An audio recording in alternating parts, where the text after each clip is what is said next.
Sore guys, balik lagi sama gue Galuh. Kali ini kita masih stay tune di channelnya Sigit Heranto ya. Pada kesempatan kali ini gue mau review sedikit, bukan review sih, lebih ke tips ringan ya, cara mengemudi Pajero dengan transmisi otomatis. Mau tahu gimana? Ikuti terus gue ya.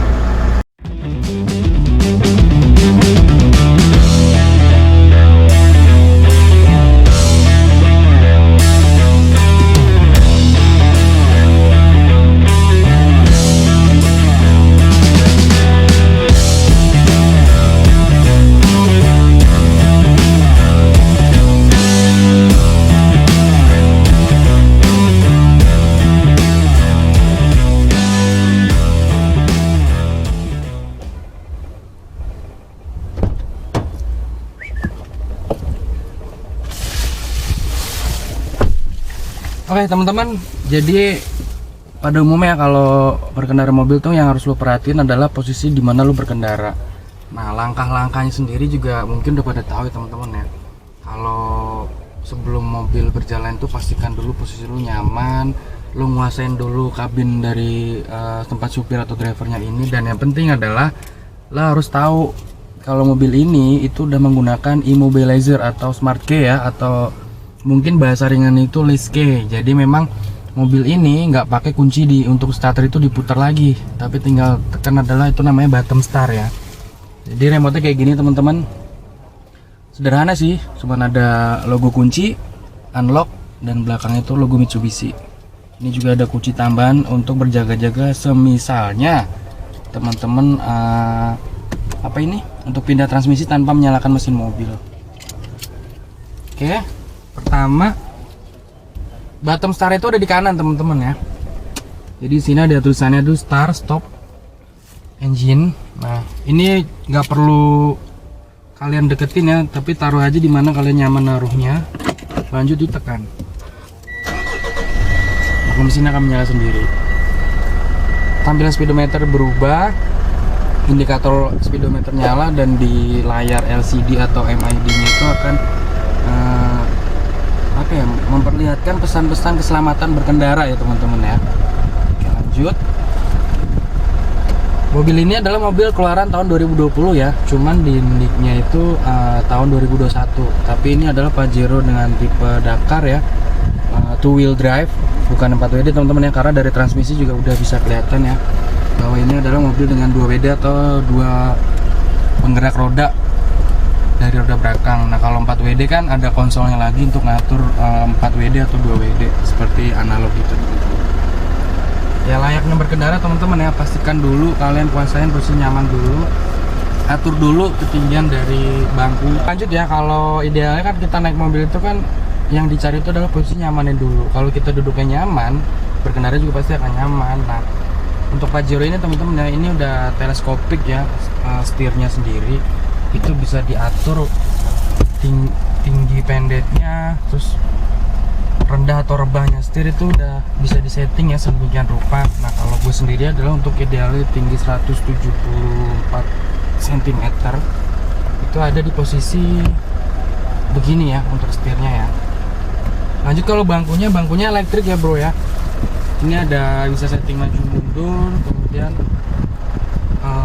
bangkunya ini bisa ke atas ke bawah menyesuaikan atau posisi pahanya ini, pergelangan dari paha, dan juga untuk posisi rebah atau tegaknya si sandaran ya, atau reclining seatnya ini. Kalau untuk gue sendiri nyamannya itu ada di posisi, nah ini posisi nyamannya gue untuk berkendara teman-teman ya. Oke, lanjut, kita nanti tes jalan juga ya. Sebelumnya kita nyalakan AC nya dulu biar nggak terlalu panas. Tombolnya tuh atau konsol AC ini masih manual ya, atau pakai bottom ya, belum yang elektrik. Ini tampilan MID nya. Lanjut teman-teman, sebelum jalan jangan lupa pakai safety beltnya. Ini masih menggunakan safety belt 3 titik karena memang standar internasional itu adalah safety belt 3 titik hasil dari penemuan Volvo yang tidak dipatenkan karena unsur keselamatan di seluruh dunia. Lanjut, kita ke bagian kontrol kanan.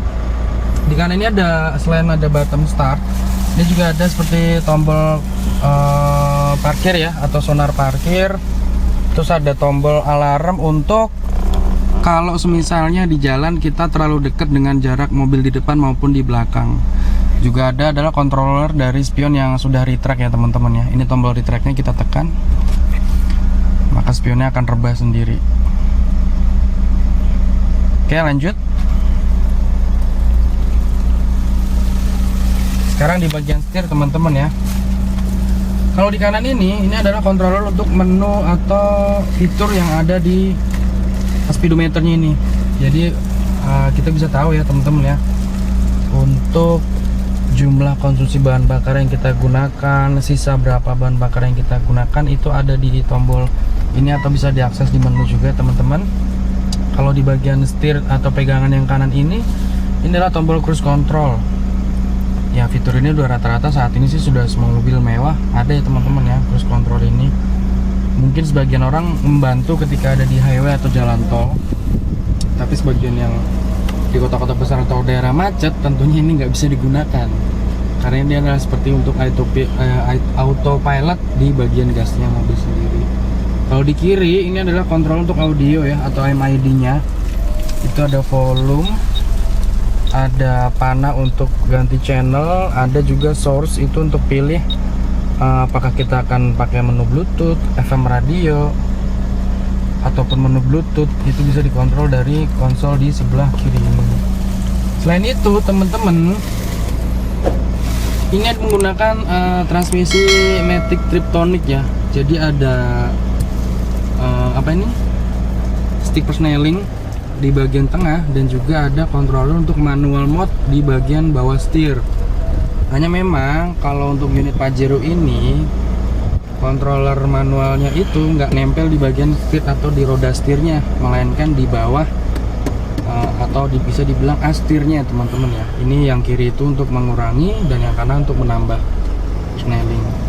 Oke, lanjut teman-teman, lanjut ya. Kalau tadi kita udah bahas fiturnya itu apa aja, nah kita coba gimana sih idealnya berkendara menggunakan mobil Pajero ini teman-teman. Jangan lupa ya, seatbelt dipakai dulu. Setelah itu kita tekan dulu tuas pedal rem ya, itu ada di kaki kanan idealnya. Selanjutnya kita pastikan handbrake itu masih berfungsi atau masih nyala indikatornya. Nah ini tandanya ini masih nyala handbrake-nya. Pertama kita mau pindahkan transmisi ke posisi drive, di posisi gigi untuk berkendara ya teman-teman ya. Selanjutnya jangan lupa periksa dulu kanan kiri apakah ada mobil atau tidak. Spion pastikan sudah terbuka. Lanjut kita off kan atau matikan untuk handbrake-nya ya teman-teman ya. Lanjut kita nyala. Nah, kita coba untuk berkendara. Nah, Pajero ini dimensinya lumayan besar dan panjang ya teman-teman ya.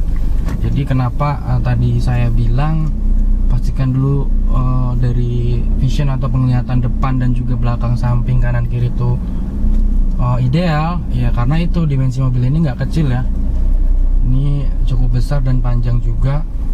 Makanya kenapa tadi gue bilang, kenapa tadi gue bilang pastiin duduk lo tuh nyaman dulu teman-teman.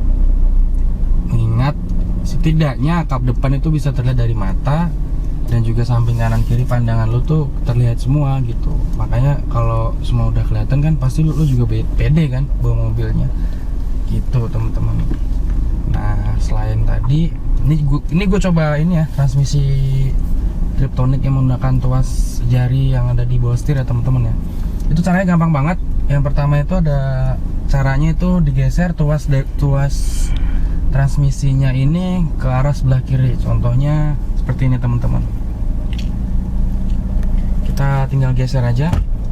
Nah ketika udah lo geser, di indikator persneling itu akan muncul di angka 1. Sebenarnya itu nyesuaiin kecepatannya ada di berapa sih, cuman karena kita kan hari ini review santai aja, jalan juga cuma di garasi ya teman-teman ya, jadi kita pelan aja. Selanjutnya, nah untuk menaikkan transmisi itu ada di menggunakan tangan kanan ya, atau jari kanan itu cukup disentil ke atas aja. Nah ini udah ada di posisi transmisi gear 2. Kalau kita tambah lagi, dia akan bisa ditambah atau bisa bertambah ketika kecepatan yang diharapkan untuk gigi berikutnya itu sudah sesuai teman-teman. Nah jadi ketika pelan gini lo tekan-tekan ke atas nggak akan pindah karena dia idealnya ada di persneling atau di gigi 2 teman-teman. Nah, kalau mau ngurain gigi itu gampang banget, bisa dengan pedalan kiri, tekan aja ke atas. Nah maka transmisinya akan berkurang sendiri atau lebih ke angka yang lebih rendah ya dibanding tadi. Oke, kalau cara matiin ya gampang, tinggal tekan aja, lepas gas, tarik lagi tuasnya ke sebelah kanan atau geser ke kanan ya seperti ini teman-teman ya. Itu akan balik lagi. Nah cara yang kedua itu ada di tuas sebelah kanan, kalian tekan aja ke atas lama. Nah maka dia akan jadi ke mode manual. Itu cara yang kedua, sama, selebihnya sama, untuk bertambah itu ada di sebelah kanan dan ngurangin ada di sebelah kiri.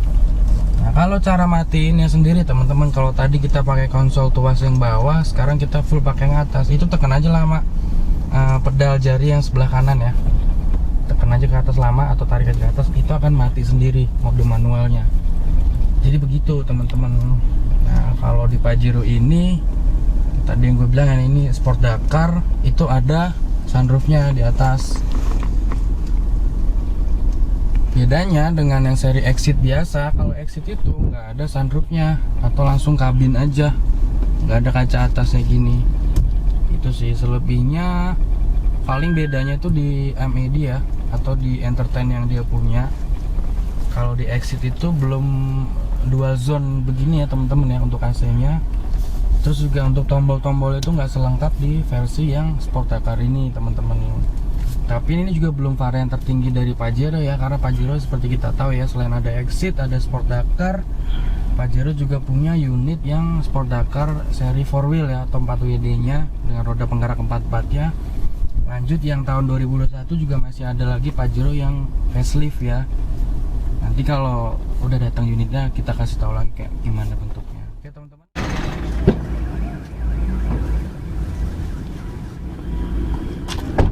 Oke, sekian review singkat dari gue. Sampai ketemu lagi dan sehat terus. Jangan lupa subscribe, komen, dan share karena itu gratis. Kita bantu, kita support terus Gitiran.